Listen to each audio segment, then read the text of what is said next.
jamaah, alhamdulillah. Alhamdulillahirabbil alamin. Jamaah Islam itu indah, ini rahmati Allah. Kembali lagi di Islam itu indah. Buat jamaah yang baru bergabung, kita ingatkan lagi ya. Tema kita pagi hari ini adalah hati-hati suami istri terjebak dalam hal ini nih. Dosa ini, dosanya dosa apa nih? Nah yang ini kita lagi mau bahas, tadi di awal sudah dijelaskan bicara masalah tentang dosa lisan ya. Yang tadi sifat boros dan masih ada lagi tadi. Nah sekarang membuka aib rumah. Membuka aib rumah tangga ya. Nah sekarang kita lanjut lagi nih tentang permasalahan-permasalahan yang berikutnya. Namun sebelumnya sama-sama kita lihat terlebih dahulu ada sebuah tayangan lagi buat jamaah yang ada di rumah ya. Tentang istri yang minta uang kepada suami agar penampilannya menarik. Boleh nggak kira-kira? Yuk kita lihat tayangannya, ini dia.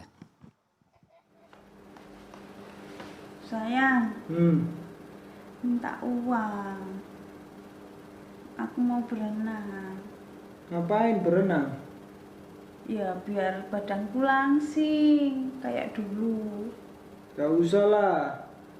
Ikan hiu aja setiap hari berenang badannya juga tetap gede.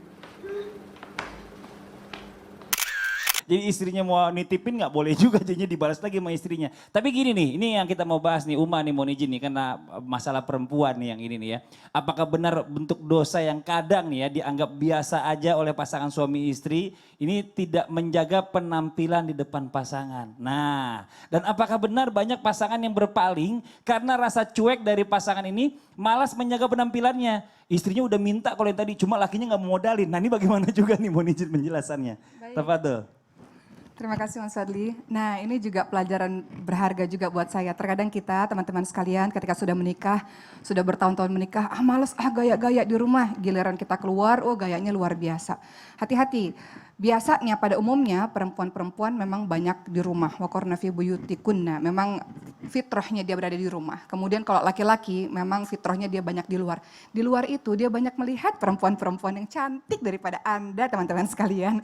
Jadi apa yang harus dilakukan? Ketika suami pulang ke rumah maka yang dia inginkan adalah penampilan istrinya juga harum, juga cantik. Sebagaimana Rasulullah SAW ingatkan ketika ada yang bertanya, wahai Rasulullah siapa sih wanita seperti apa sih yang baik itu, istri seperti apa sih yang baik itu, maka Rasul ingatkan salah satunya adalah ketika dipandang maka menyenangkan, ketika diperintah patuh, tidak menyakiti hati suaminya, tidak menghabiskan harta suaminya begitu saja. Ada poin penting di sini teman-teman sekalian, ketika dipandang dia menyenangkan. Artinya di situ harus penampilan sang istri cantik-cantiknya lahir batin nih. Maka apa-apa saja yang harus dilakukan, para istri-istri hendaknya betul-betul memperhatikan kecantikannya, karena laki-laki biasanya visual. Zuina linnasi hubbu syahawati minan nisa. Kenapa? Dikatakan yang paling membuat tertarik dari seorang manusia itu, mereka paling tertarik yang pertama adalah wanita, bukan anak, bukan harta yang disebutkan pertama, karena wanita fitnah terbesar. Wanita yang paling membuat laki-laki terjatuh atau bahkan menjadi hebat itu semuanya karena wanita. Jadi, wahai para istri, saya menghimbau untuk diri saya sendiri, jaga penampilan betul-betul. Sebagaimana Siti Aisyah radhiyallahu anha juga melakukan hal demikian. Ketika Siti Aisyah radhiyallahu anha ingin dipertemukan dengan Rasulullah SAW, maka apa yang dilakukan oleh sang ibu? Pada saat itu Siti Aisyah tubuhnya kurus. Maka sang ibu pun memberikan mentimun dan kurma basah untuk Siti Aisyah supaya tubuhnya lebih berisi, terlihat lebih cantik. Ini adalah salah satu cara yang dilakukan oleh istri Rasulullah SAW agar penampilannya juga cantik. Begitu pula dengan kita, nggak perlu dengan operasi plastik dan segala macam yang dilarang oleh agama merubah bentuk, tapi bisa dengan cara-cara yang alami sehingga itu sebagai bentuk rasa syukur kita ketika Allah memberikan fisik yang baik kepada kita. Berikutnya teman-teman sekalian, untuk para wanita juga harus menjaga penampilannya. Jangan mentang-mentang sudah menikah. Biasanya ini, dulu gadis badannya kurus. Ketika udah menikah, wah udah semakin besar, semakin besar. Maka apa yang harus dilakukan? Lihat juga Siti Aisyah radhiyallahu anha sebagai contoh bagi kita. Beliau tidak hanya memakan makanan yang baik, tapi juga ada kisah romantis antara beliau dengan Rasulullah SAW. Olahraga. Apa olahraga yang dilakukan oleh Siti Aisyah bersama dengan Rasulullah SAW?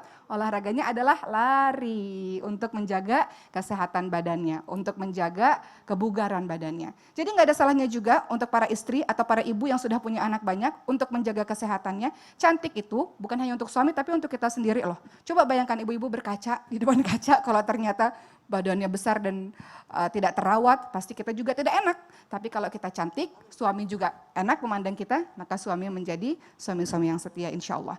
Dan kita ingat bahwa laki-laki, Ustaz Maulana selalu mengatakan hal demikian nih.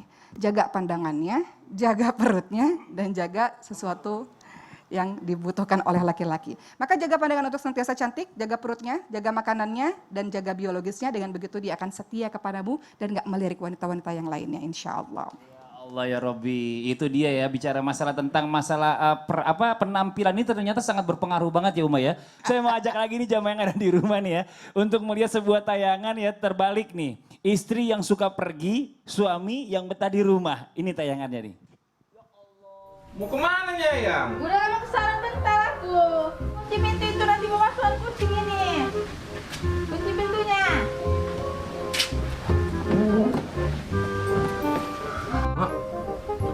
Pergi bah. Nah ini bagaimana penjelasannya, mohon izin. Tafadhol Ustaz. Izin Umah, izin Habib. Bismillahirrahmanirrahim. Jamaah yang dimuliakan oleh Allah. Allahumma shalli ala sayyidina Muhammad wa ala sayyidina Muhammad. Kalau berbicara tentang terjadinya perbedaan, tunggu dulu, kita tetap berbaik sangka dulu. Karena pekerjaan ini tidak melulu di luar. Sekarang sudah ada pekerjaan yang di rumah. Ya, namanya apa? Online. Online dan sebagainya. Ya, apa? WFH. Ya itulah, aduh susah nyebutnya itu. WFA, aman lah. Work from home. Work from home ya itu. Wakarna fi buyutikum, sebaiknya wanita itu berada di rumah. Karena ketika dia di luar takut membahayakan, takut jadi fitnah, takut jadi menggoda, takut membawa nama baik keluarga. Namun dalam hal ini kalau kita bahas secara hukum, hati-hati ketika wanita keluar rumah. Sosok wanita datang ke Madinah, teriak-teriak, berteriak-teriak. Dalam satu riwayat disebutkan wanita ini mencari Nabi. Padahal di saat itu Nabi sudah berpulang ke rahmatullah. Sehingga yang menghampiri para sahabat. Lalu bertanya, ada apa? Kamu kan udah tahu Nabi sudah berpulang ke rahmatullah. Wanita ini berkata, saya kutip dalam kitab Qurratul Ayun disebutkan tentang nasihat buat wanita. Apa yang terjadi? Wanita ini berkata, aku butuh nasihat. Maka diseberilah nasihat oleh para sahabat bergantian dari Sayyidina Abu Bakar, Umar, Utsman, Ali dan seterusnya. Ada 28 sahabat yang memberikan nasihat dari yang pernah didengarkan dari Nabi. Salah satunya saya ambil gambaran ini. Siapa wanita keluar rumah tanpa seizin suaminya, maka akan dilaknat oleh seluruh yang disinari matahari. Jadi hati-hati. Jangan coba-coba keluar rumah tanpa seizin suami. Ada baiknya suami yang antar. Kalau memang ada keperluan atau ada yang bertanggung jawab atasnya. Maka ketika ada istri keluar rumah, maka ini bagian dari bentuk kedurhakaan. Hati-hati, sekali lagi, bentuk kedurhakaan. Kalau salah, dosa, zalim, durhaka. Berarti tingkatan yang sangat tinggi. Kalau salah, mungkin masih bisa dimaafkan karena belum tahu apa-apa. Tapi kalau dosa sudah tahu tapi melakukannya. Kalau zalim bertanggung jawab atasnya. Makanya suami itu tidak berdosa tapi jatuhnya zalim. Tapi kedurhakaan itu bisa terletak pada wanita dan bisa juga terletak pada anak. Maka izin, ridho, restu itu penting. Karena surganya wanita itu pada suami. Maka sosok istri harus meminta izin ketika suami berangkat. Ketika meninggalkan rumah ketika akan berangkat. Begitu pula suami. Jangan seenaknya. Tiba-tiba pergi tanpa memberitahu istri. Harusnya menghargai pasangan. Mohon maaf, tidak bertanggung. Artinya gini, sosok suami kan ada 3 tugasnya. Selain menafkahi, selain mendidik, ada juga nih melindungi. Jadi ketika sosok wanita keluar rumah tanpa seizin suami atau meninggalkan rumahnya, maka sebenarnya dia tidak menghargai suaminya yang bertanggung jawab atas dirinya. Sekali lagi, yang bertanggung jawab atas dirinya. Maka kalau ada wanita yang meninggalkan rumah, kan rumah itu milik wanita sebenarnya. Jadi ketika istri meninggalkan rumah, sebenarnya dia sudah melepaskan haknya atas rumah itu. Makanya kalau ada terjadi Kalau diusir masalah, sama suaminya. kecuali kalau rumah mertua yang ditempati. Kalau diusir sama suaminya, kamu pergi dari rumah ini. Saya nggak mau ngeliat kamu di rumah ini. Itu bagaimana? Suaminya maksa keluar. Sebaiknya istri tetap tinggal di rumah. Karena harus ada proses. Mohon maaf ya, laki-laki itu mulutnya doang. Ntar dia cari lagi istrinya. Dia nyesel itu. Kadang-kadang kan emosi. Mungkin karena pengaruh apa lagi itu, maaf ya. Kita kalau ada suami mengusir, mohon maaf ini gara-gara bertanya nih. Kita tetap berbaik sangka, jangan sampai satu kena, ini kan santet dan sebagainya. Atau ditutupi muka wajahnya, melihat istrinya buruk dan sebagainya. Sehingga dia berusaha untuk mengusir istrinya. Nauzubillah. Jadi intinya segini ya buat jamaah yang ada di rumah ya. buat semua para wanita kalau bisa ya keluar dari rumah itu tetap harus izin sama suami. Begitu juga dengan suami, kalau dari kantor mau kemana-mana tetap kasih tahu istri, menghargai istri. Nah tadi juga kalau buat istri hukumnya malah lebih banyak nih ya. Dilaknat oleh semua yang disinari matahari, na'udzubillah min zalik. Nah sekarang buat jamaah yang ada di rumah nih langsung aja yuk. Yang udah mengirimkan pertanyaan, yang udah gak sabar untuk dijawab langsung aja yuk kita masuk ke segmen Tanya Dong Ustadz. Kami semua tanya dong Ustadz. Masya Habib, Allah. Ustadz Habib. Nah buat semua jamaah yang ada di rumah, terima kasih banyak sudah mengirimkan pertanyaan. Ini pertanda berarti ada kepedulian, ada keinginan tahuan ya. Betul. Nah ini aku mau tanya nih Bib, saya bacain ya. Ini dirahasiakan nih. Yang nanya siapa nih? Saya tanya kepada Habib. Nanti Bacain ya. gantian. Saya Ya, tanya, gantian. Ustadz jawab. Gitu. Aku yang nanyain ya. Oke. Bismillahirrahmanirrahim, aku bacain. Assalamualaikum, Islam itu indah. Saya seorang istri yang udah ditinggal setahun sama suami karena suami saya tinggal dengan ibunya. Alasannya dia tidak bisa bekerja lain selain kerjaan yang dia geluti sebelum pandemi ini. Jadi setahun ini saya hampir tidak dinafkahi lahir batin. Jarang dihubungi, ditanyain kabar, segala macam. Kalaupun ada, maunya sih ribut, ngungkit-ngungkit masa lalu lah sebelum nikah dengannya. Perihal saya banyak teman dan saya dulu pernah menikah. Semua teman saya yang ustadz kenal juga. Padahal mereka adalah guru-guru saya ya. Dari kemarin dia ngancam saya untuk pisah. Saya enggak mau karena saya pikir kalau ngeluh karena masalah ekonomi saya bisa jadi dosa. Yang saya keluhkan cuma perhatian dia aja Habib. Pertanyaan saya, apakah saya salah kalau saya ajak dia ke pengadilan agama untuk menyelesaikan masalah ini? Dan suami ini merasa tidak salah meninggalkan saya karena merasa tinggal sama ibunya, menjaga ibunya sementara saya disia-siakan. Tapi nafkah dan perhatian gimana nih? Selama dia nggak nafkahin saya, tinggal dengan ibunya dan makan di rumah ibunya. Dan ibunya yang menafkahi sama adiknya yang menafkahi dia. Gimana itu? Waalaikumsalam. Bismillahirrahmanirrahim. Allahumma sholli ala sayyidina Muhammad wa ala ali sayyidina Muhammad. Ketika sudah berlarut-larut nih. 1 tahun ya kan mbak ini tidak dinafkahi lahir dan batin dan merasa dizolimin, maka diperbolehkan untuk mengambil jalan tengahnya, yakni boleh datang ke pengadilan kalau misalkan sudah dizolimin. Kalau misalkan seandainya tidak diberikan nafkah, udah terlampau kelewatan, boleh dilakukan seperti itu. Tapi ingat, harus berbaik sangka terlebih dahulu, ada jalan penengahnya. Dan yang kedua, ini nasihat buat suaminya nih, ini penting. Ibu dan istri bukan sebuah pilihan. Ingat, ibu dan istri itu bukan pilihan. Dan juga ada aturan yang wajib dijalankan bagi anak. Anak wajib berbakti terhadap ibunya. Ridallah fi ridha walidain, wa bagdullah bagdu walidain, wa saktullah saktu walidain. Dan juga wajib bagi seorang suami untuk menafkahi istrinya. Karena ini merupakan perintah. Poin yang kedua, poin yang ketiga, ini panjang banget nih. Kenapa sih tidak dipermudah nih, ya kan?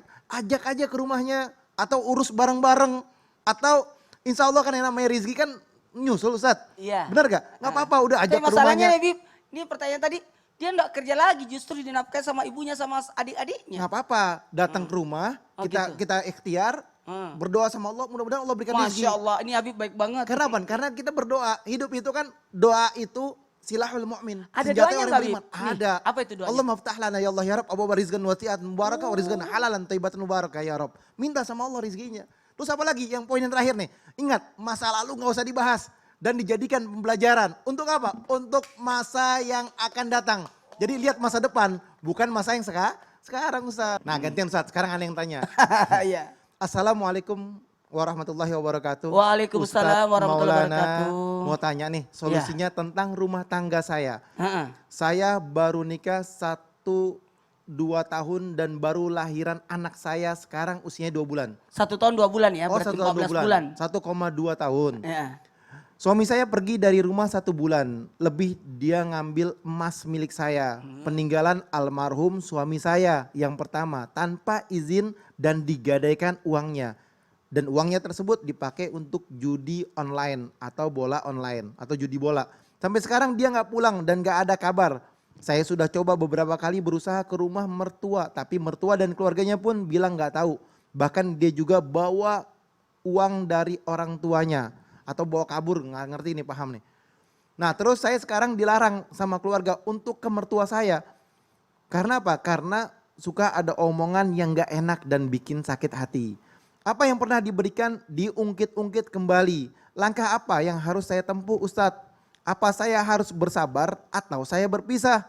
Kalau saya maafkan dan kembali lagi membina rumah tangga, saya takut terulang karena dia sudah nikah 3 kalinya sama saya. Kejadiannya sama ketika dengan istri-istrinya yang terdahulu Ustadz Maulana. Tafadol. Bismillahirrahmanirrahim. Selama orang masih hidup, selama itu masih ada peluang untuk berbuat baik. Masih bisa ada peluang untuk berubah. Masih bisa ada peluang untuk tobat sepanjang masih hidup. Nah buat mbak yang lagi diuji oleh Allah lewat pasangan yang luar biasa. Menguras tenaga, menguras kesabaran. Ya ayyuhallazina amanu isbiru wasabiru warabitu wattaqullaha la'allakum tuflihun. Kuatkan kesabaran, tingkatkan ini. Mohon maaf, suami tetap menjadi kepala rumah tangga sekalipun. Ingat, buruk akhlaknya tapi kita berusaha untuk berbuat baik, berbuat ihsan. Ingat ya, maaf tanpa menggurui, tetap berbaik sangka kepada suami, doakan suami dan tetap menjaga melayani. Karena gini, yang dibenci sifatnya bukan orangnya ya, sekali lagi. Yang dibenci sifatnya tapi bukan orangnya.